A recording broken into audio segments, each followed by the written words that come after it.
All right, welcome back to SOS. I'm Stats Arm Badass. Sippy Cup. And today we are going to talk about complacency and a few other weird things, some weird topics. I get comments all the time. People will leave me a comment that's just, Billy will say, I've been preparing for years and nothing has happened.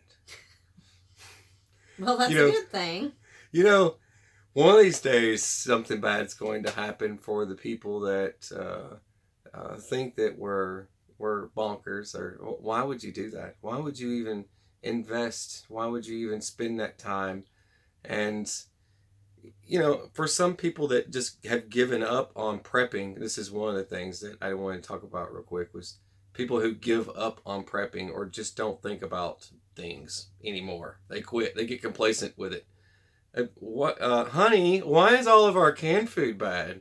And there's things growing out of it and whatever. They've just given up on the whole rotation of food. They've given up on a lot of things. They just quit doing it. It's like, cleaning firearms or training with your firearms. There's people who buy firearms and never shoot them. Not a single time. Not once. They don't take it out. They don't even, do a drive-by stop sign, pew pew. They don't do anything. Did I do that? Maybe. I don't know. There's people out there that do that sort of thing. But, shoot feral cats, in your backyard or whatever. You got to test your firearms out. You've got to make sure you're familiar with it. Don't be the guy that's like, something pops off. You've been complacent this whole time. You just checked in the box. It's done. Nothing's ever going to happen. Honey, I keep the shotgun in the corner, and you go to take it out and the pump doesn't work anymore. It's all froze or up. They forget to take their tube out. Yeah, they didn't. Well, they could have put more, a couple of rounds in this. Why can I only put 2 shells in? Oh, Lord have mercy. And you don't want to wait till the apocalypse to be like, all right, okay, that's that stick that goes inside there. Let's take that out of the mag tube. There's just a lot of different things that are like that. This isn't the main topic of the discussion, but it does fall into the category because I get a lot of stuff like that, a lot of Billy comments. Mm-hmm. What was your crazy complacency story? I know we were talking about the school and how many stupid notifications we get now and the emails. I am the director of security and blah, blah, blah, blah, blah. I have this new job in your neighborhood and I'm going to make sure your kids are safe and blah, blah, blah, and what you can do to fight back. And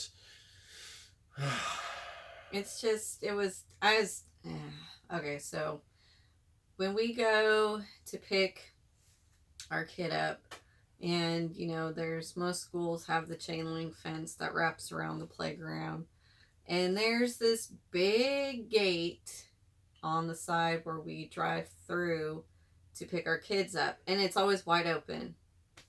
The kids are out in recess playing, and I see a couple of the teachers or teachers' aides or whoever they are. Do they go and close it? No. These are kindergarten through 5th graders we're talking about. And this gate is wide open, and the area is full of druggies.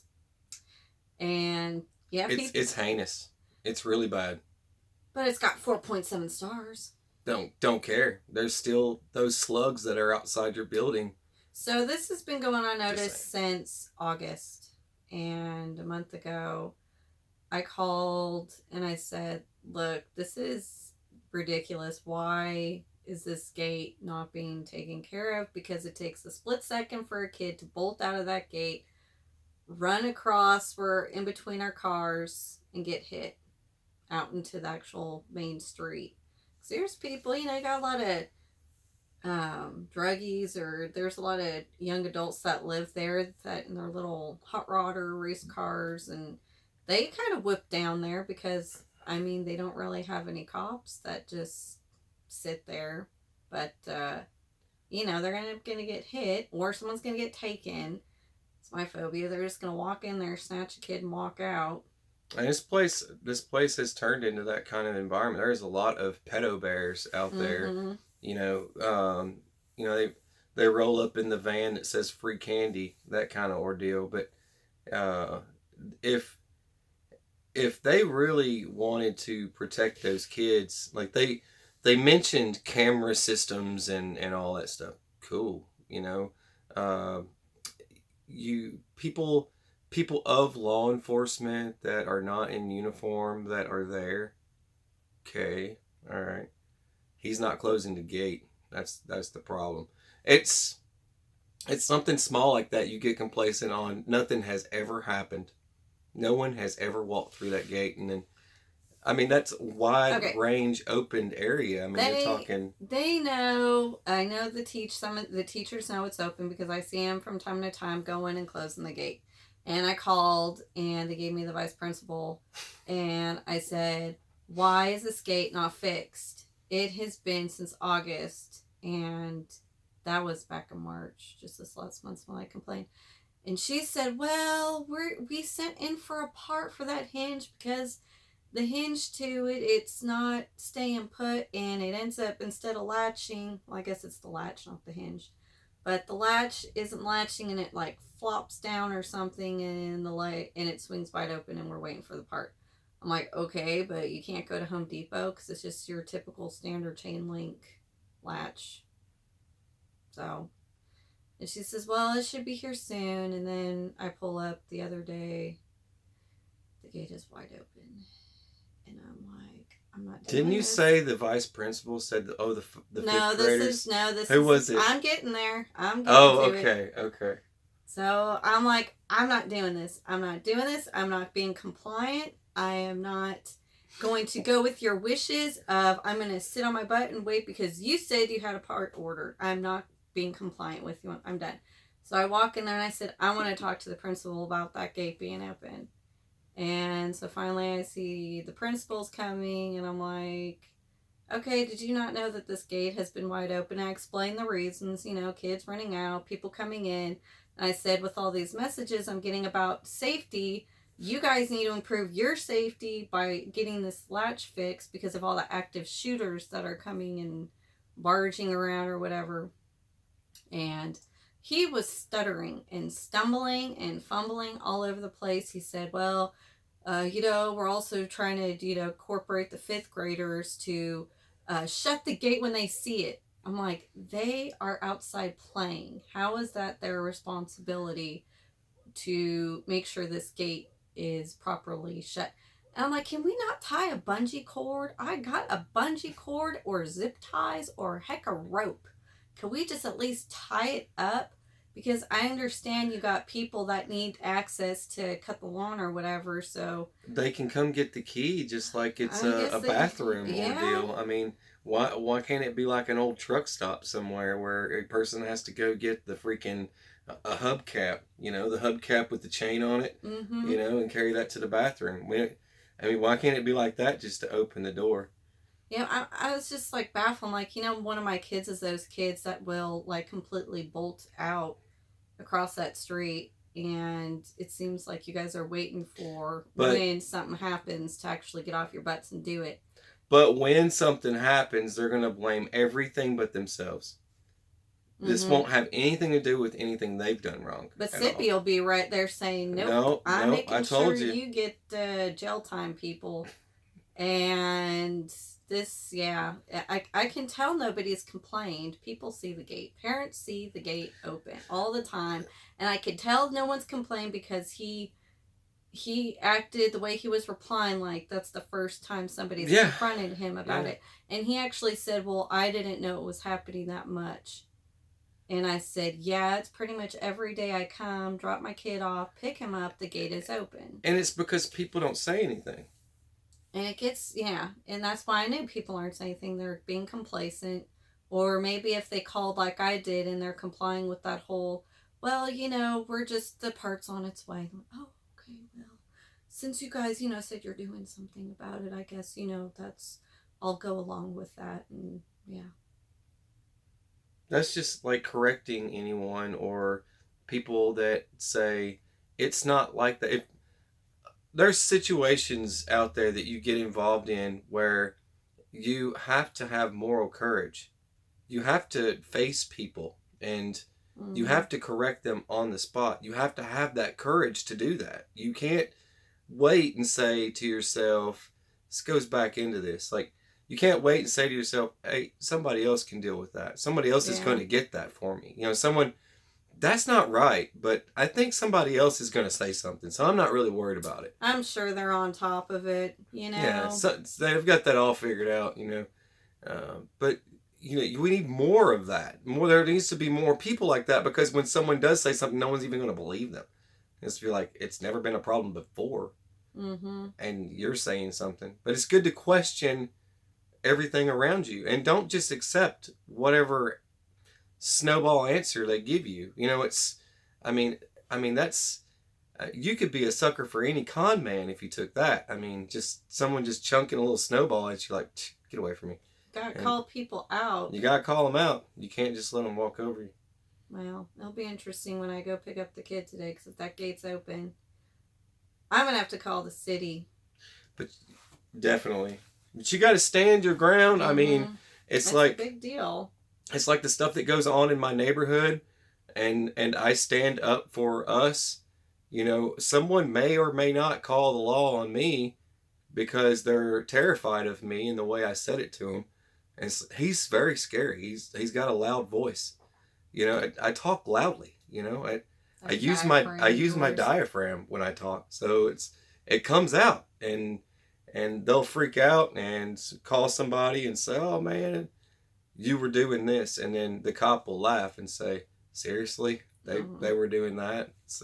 Let me go talk to them. I don't like this," and it's usually how it ends up, and then they have to go educate them on what it's like to be a human being and what you should be doing and what you shouldn't be doing and all these other things. So they end up getting corrected every single time by a law enforcement officer. It's hilarious. It is always hilarious. But that always happens. But I've got the moral courage, to go outside and say something to people if people are jacked up. If I've got a guy riding wheelies down my street on a crotch rocket, I might jump in front of him, and say, hey, stop doing that. And totally freak them out and freak out their entire biker gang just because of one dude. But I can stop that. But most of the people in my neighborhood probably won't say anything to them. And it's like talking about complacency, though. The neighbor with the comfort animal, Oh, I'm waiting for you to get to that. the comfort dog. Mm-hmm. I figured I'd tell that while I'm on here. I thought that would be funny to at least share. Anyway, poor tiny dog. All right, so this tiny little dog has no idea the what height or size or is like. It's a tiny little dog. It's So it a barks typical at tiny dog. typical tiny dog. He barks at everything, They right? think Or they're a lion. she barks at everything. So or did, but the thing is that when person first got said comfort animal, taking it, snipping it onto the line, letting it walk in the yard, do its business, keeping it on a leash. And then it's gotten to the point that nothing's happened before, so let's not worry about a leash anymore. Let's put it on the leash half of the time. Half the time. And then now nothing's been happening, so no leash at all. The dogs ran away and then ran back. She totally freaked out and was driving up and down the street trying to kick this thing. So, and it's running into people's yard, and people stirring up their pit bulls. Still stirring up their pit bulls. The pit bulls wanted to eat it. It was delicious looking, I guess. But I'm looking at the day that those pit bulls get loose. But whatever. That's because of tiny little dogs egging them on. I mean, it's only a matter of time. So if I was kept in a cage all day, I'd totally freak out. I'd be just like them. I'd be barking and causing a ruckus. But the thing is, is that that's just another point. That's different stuff. All right, so basically, when something like that happens, it's on a leash for about a day or two, and then she stops doing it and says, "Run free, little dog," and a pack of this one day. I have to tell you, this one day, a pack of rabid deer, a pack of rabid deer, foaming at the mouth, come into our backyard. And this dog stood its ground, went chasing right after him. And this one female got PO'd and said, "Enough, tiny dog," and chased Tiny Dog down and stomped Tiny Dog to death. Dead Tiny Dog. Blood on the heels of the deer as it pranced into the woods. Tiny Dog. Making me laugh. It's not something that's... As it pranced into the woods. Pretty good at keeping a straight face when I'm telling this stuff. But anyways, it's just because I'm a jarhead. Jarheads are pretty good at being sick and scary and saying things and not laughing. But the point of this... Why are you still laughing? Are you still laughing? The prancing. The prancing part. Say prancing. It had blood on its heels. That poor cute little dog. It was I mean, it didn't like punch straight through the animal and then drag the animal along the way or anything. But it did this kicking as it was chasing, and it eventually hit it in the head, and it knocked the tiny dog like a few feet, and then it pranced into the woods. Literally pranced. It did this little tail butt wiggle like thing that it does. Tail butt wiggling while it's prancing off into the... Prancing butt tail wiggle. What? It's signaling the other. It's what they do. They signal. Yes. But it did its little told you. And it went right into the woods. So, anyways. But complacency definitely happened. She gave up, became lazy, and let it go. And she let it go. So she let the animal go. That's how it works. That's what life will bring you. If you get like that, and it can affect you. You got anything else you want to say? Nope, just, it seems, people are getting really complacent and compliant. Yep. And about things that are important. And then the things that are just stupid, like going out and protesting to ban our Second Amendment, that just really gets me stirred Notice up. we still go on about that. We can't let it die. It'll never die. Well, because they're doing another school walkout on 420 because of the Columbine thing, so... Seriously? I mean, they're waiting till now to do it. It's been a while. It's been a long time. Well, there's a 2A rally coming up, so people keep your eyes on that. That's meet at your capital type ordeal. So for those of you that want to participate in that, I can't remember what the dates are exactly. I have to look it up again because you just said that and now I don't remember. So, all right. But don't be hesitant, you guys. If it's right or if it's wrong. I work on that a lot. He doesn't need to. I admire him about that. If he automatically goes straight forward if it's not right. Well, that's like the lady that looked at me today. It needs to be corrected. He will do it. That lady that looked at me today because she could see I was open carry, and she looked at me and goes like that. Disgusted look. I just turned and said, "Say something." What? And she just looked the other way. Anyway, but yeah, well, you could tell what it was for. It's pretty obvious. It was not. Yeah, you would have seen it too. So I'm not crazy. All right. You watch SOS. I'm Stats Iron Badass. There we go. Have a beautiful, fabulous, fantastic day. Rainbows and unicorns. Rum militia.